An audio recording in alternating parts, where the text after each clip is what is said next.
Hi everybody, welcome back to the painting channel. Today I'm going to be doing a sunset for you and it's going to be in real time. So let's roll that intro. I'll see you all in a minute.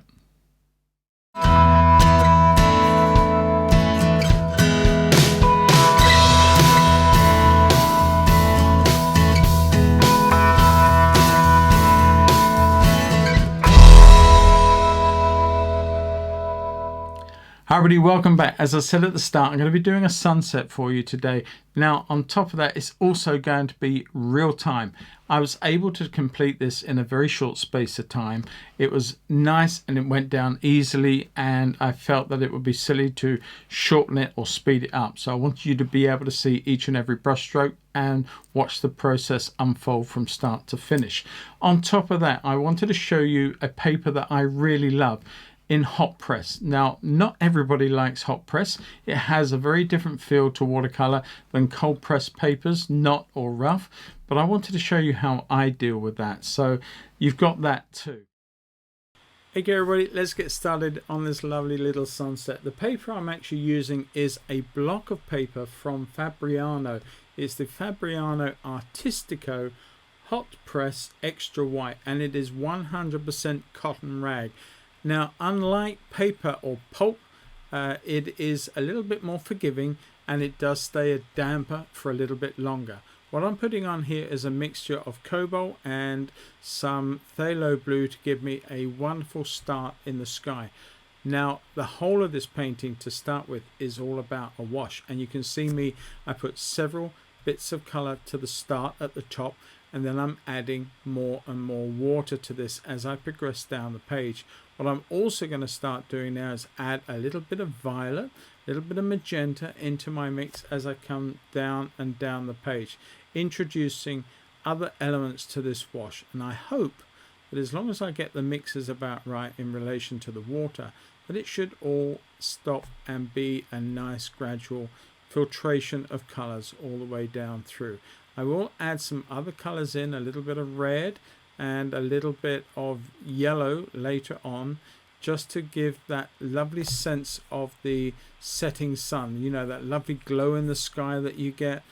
Okay, so having discussed the initial stages of this painting and this beautiful wash that's coming down the paper right now, let's talk about the paper itself. I'm using a Fabriano Artistico extra white. I've got to think about that when I say all that. Fabriano Artistico extra white. It's 100% cotton rag and it is 140 pounds. But there are two other things about this paper. One, it is a block. Now the thing about a block is it's gummed on almost all four sides. So as you paint on it, yes, it will cockle, it will move, but as it dries, it becomes taut again and lies flat once it's totally dry. So when you do a painting on a block, never ever take it off before it is totally dry. One quick tip: if you are working on a piece of paper, have two blocks going, because as one is drying, you can actually spend time working on a second painting. Always worth bearing in mind. But the other big thing about this particular piece of paper is its hot press. Now, hot press paper is ultra smooth.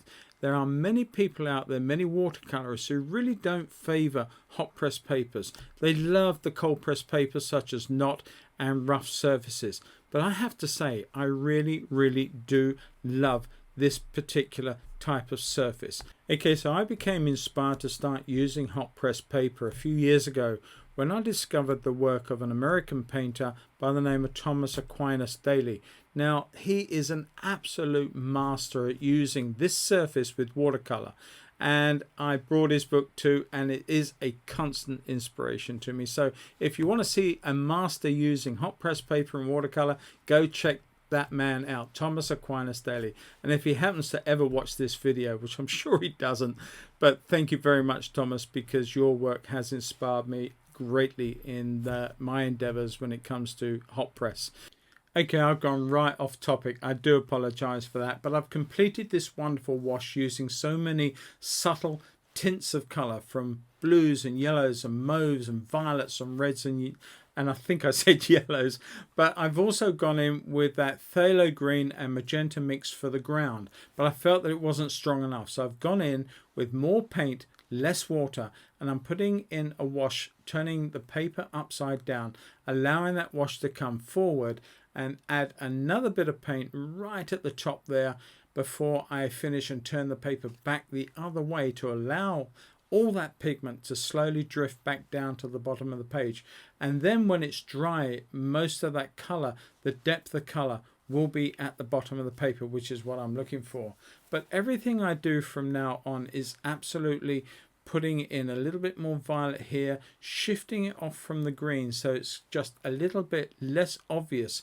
I'm also trying to wet the center up here where I can lift with some clean water and take out all of that area that will be the mist. At the end of the day, this is what the whole painting is about. Without this, it's a simple watercolor of a sunset. Nothing wrong with that. But the idea of this one was to give a sense of atmosphere, that eerie sense at the end of the day when the mists are rising off the ground and sort of separating the trees as this one does in this photograph. So that's what I'm trying to convey. And I've got to be very careful with all these marks, because if I put too much water in, I'm going to end up with awful cauliflowers that will completely spoil the look that I'm seeking. So I am moving carefully forward each time and just checking and arresting any areas that have got too much water. I'm also adding a little bit more magenta, some of those mixes of green, just to suggest that it's not as green as you think. It's sort of like green, it's not green, it's purple, it's not purple. It's just a little bit here, a little bit there, that suggests that we have got that subtle degree of darkness at the bottom. So what I've done now is I've allowed the painting to dry, and I'm starting to mix for the clouds, and I'm using predominantly another violet mix, maybe a little bit more cobalt into it than there was before. But I've got to be careful again, because the thing about hot press is it does like to pick up the layer underneath, and I think this is where some people go wrong with it. It's very easy to disturb the layer underneath, and I don't know why that is, but actually it can work in your favor if you get it right. It can also go against you very, very easy, so just be aware of that. But what I'm trying to do is feather off some of this information. Before this dries up, I want to sort of use clean water, dampness in the brush. I'm using a 1-inch flat brush, and you can see that I'm teasing all this color out. I feel like I'm painting the side of a barn door, but I'm not, as you can see. But at least you get the idea that I'm feathering it out. I am trying to minimize the degree of water and also the pigment, and I'm tapping off those last little bits each time just to stop and arrest any ingression of push of water and therefore potential cauliflowers. That's what I'm doing. But I'm sorry that the painting's gone slightly off of the screen. I wasn't aware of this when I filmed it, but hopefully it's not depreciating in your understanding of the process and what I'm doing. But everything I'm doing here is literally adding a little bit more pigment or a little bit more water just to move that layer. And this is what I said about hot press, that you can actually push it around a little bit. I think if you look at paintings by Daly, that you can see how much you can disturb the paint and merge paint and make it do so many wonderful things. And this is what I'm trying to do here. So the process is not unlike lifting watercolor off of regular cold press papers. You get too much on there, you can, with dampness in the brush and clean water, often lift these colors off, unless of course it's a staining color when it's going to leave its presence felt. But that's really all I'm doing. It's just that I feel hot press paper lends itself to that practice just a little bit more. You can fuse and blend and move color around, and I think the subtleties that you get in hot press really are striking, and that's what draws me to it. And I think that's what I could see in Thomas Daly's paintings, that they have this wonderful sense of atmosphere, emergence within the pigments, and that I think is what I think is quality. I've done it again and I've moved off topic slightly, but what I wanted to say here is that I'm adding some richer orange and red colors, but you can see an area in the center of that violet where the center is or has lost a lot of pigment, but the outer rims are quite dark, and that's where a little bit of water within the pigment has actually pushed out and pushed forward, and as it dries it leaves a hard edge. At the same time, by continually working this surface, I am also pulling pigment away from the center. So all the time now I'm very, very careful, trying to see where I am at risk and drying it off and not depositing too much paint where I don't want it, and of course putting enough paint where I actually do need it. And it's a continual process from start to finish here. It's a continual process of adding and taking away, putting a little bit more pigment in, but all the time less and less water. Too much water at this stage and it will just bloom everywhere and it will completely wreck what I'm doing. But I'm putting it on and I am just moving it around very, very softly, or at least I'm trying to. It doesn't always work out that way, but there's a bit more strength of pigment coming in, stronger yellows, stronger oranges, to really influence the look of the end of the day. That's what I'm trying to do here. But I have got to watch that center. Part of me is thinking, should I actually go back over the whole area? And I feel if I do that, I will lose the freshness in the top part of the sky. So I was actually against doing that. What I'm going to do is come in with some more violet soon and then see how that affects the center ground of this painting. So a lot of the work over the next few minutes will be just applying and moving paint within that center cloud structure. And if I can get that right, then I will carry on with the remainder of this painting. So just watch forward. I'll play a little bit of music while I carry on with this part.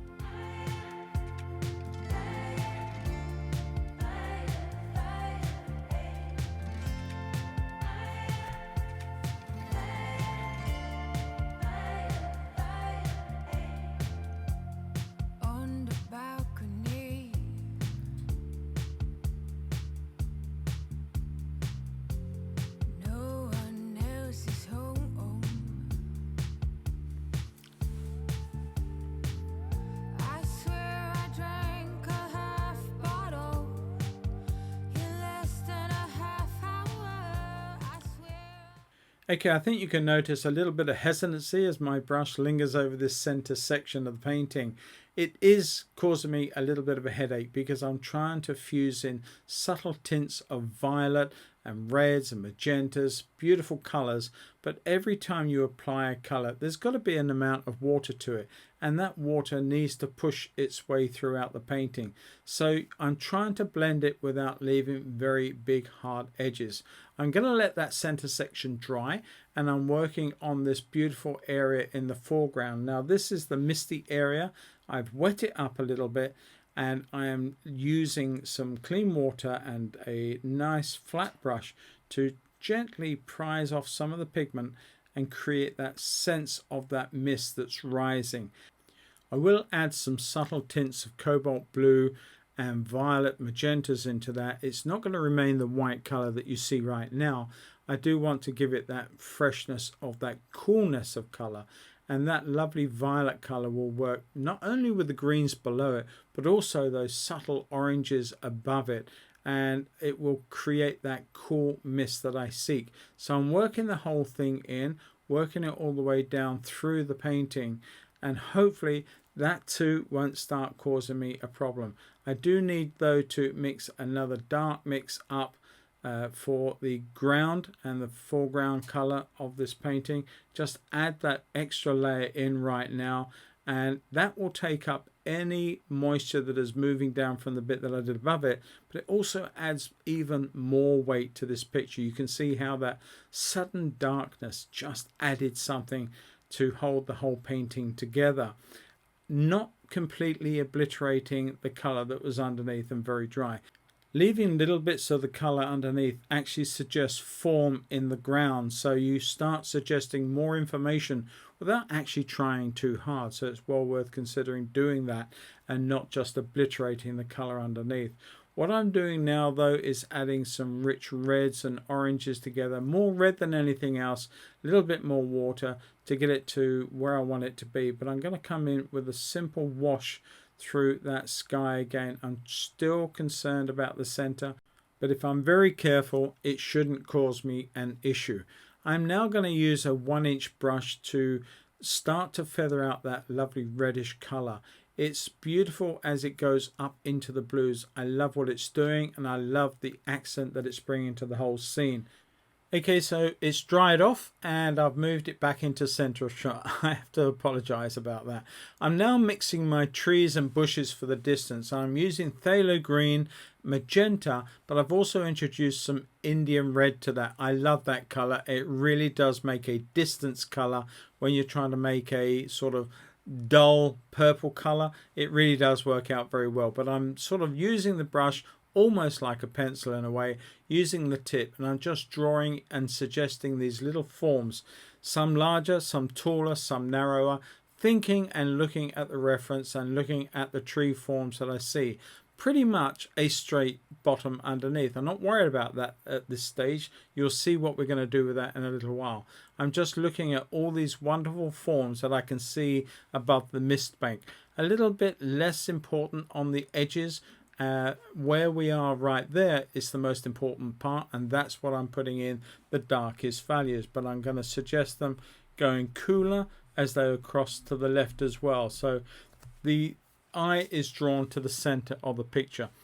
They're both or all important marks, but the deepest ones are quite literally in that area underneath the cloud. So pretty much the last thing to do here is to use a round brush, dampen it off with clean water, and fuse those two areas together. By running that along that line, the two areas get moistened and the two color areas start to want to merge, and you can then lift back up into your tree forms and suggest the way that that mist is rising.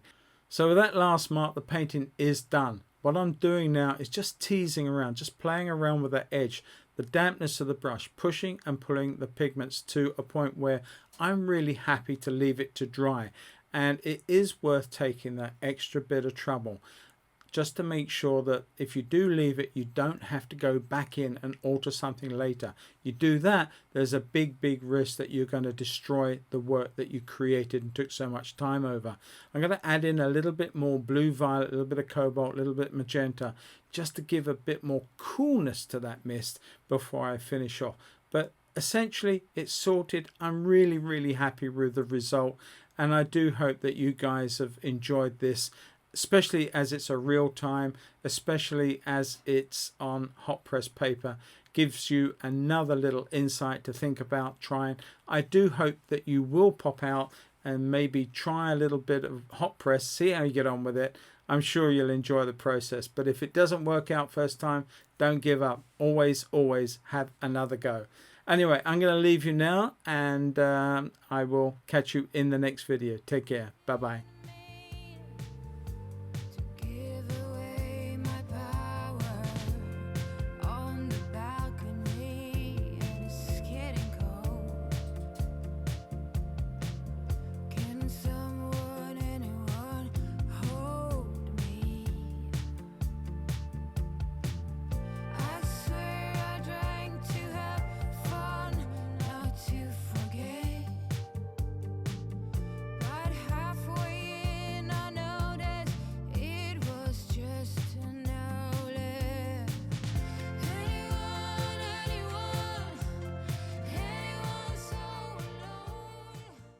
If you want to have a go at this one yourself, nip on over to my Patreon. There you will find the download for the reference for this little painting. Download it for free. While you're there, please have a look around at the Patreon, see if you want to get involved. You'd be so welcome.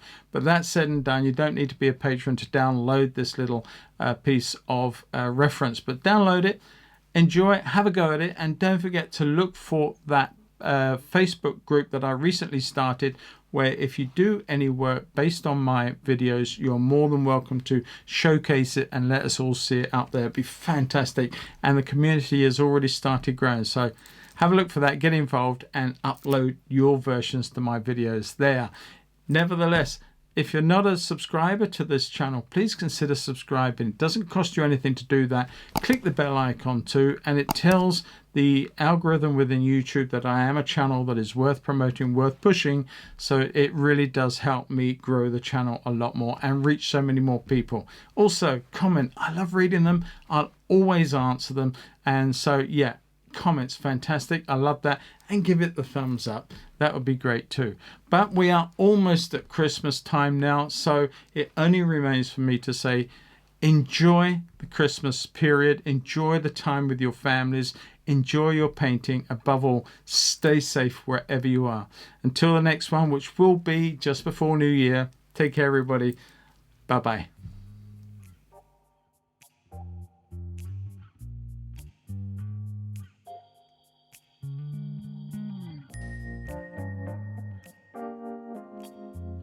Hi everybody, welcome back to the painting channel, and in today's episode, let's roll that intro. I'll come back in a minute. Hi